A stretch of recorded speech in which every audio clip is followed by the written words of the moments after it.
প্রথম চান্সে যদি জান্নাতে যেতে চান, জাহান্নামের কোনো স্পর্শ ছাড়া যদি জান্নাতে যেতে চান, তাহলে এই 16 বদঅভ্যাস থেকে, 16টি অপরাধ থেকে নিজেকে বাঁচাবার চেষ্টা করতে হবে। নাম্বার 1, যাদের মধ্যে ঈমান নাই তারা জান্নাতে যেতে পারবে না। দ্বিতীয় সবচেয়ে বড় বাধা হলো আত্মীয়তার সম্পর্ক ছিন্ন করা। আত্মীয়তার সম্পর্ক ছিন্নকারী সে জান্নাতে যেতে পারবে না। তৃতীয় বড় বাধা হলো যারা চগলখড়ি বদঅভ্যাস আছে, এই রোগটা। চতুর্থ, প্রতিবেশীকে কষ্ট দেওয়ার রোগ যাদের আছে। 5 নম্বর হলো অহংকার। 6 নম্বর হলো প্রতারণা করা, মানুষের সাথে মানুষকে ধোঁকা দেওয়া। 7 নম্বর হলো দান করার পর খোঁটা দেওয়া। 8 নম্বর হলো কৃপণতা। 9 নম্বর হলো ঘুষ দেওয়া নেওয়া।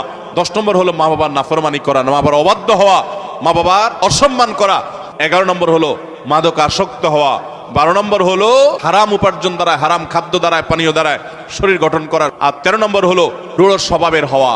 14 নম্বর হলো গণক হওয়া। 15 নম্বর হলো ব্ল্যাক ম্যাজিক করা, ব্ল্যাক ম্যাজিশিয়ান। আর 16 নম্বর হলো সিল্কের পোশাক পরা।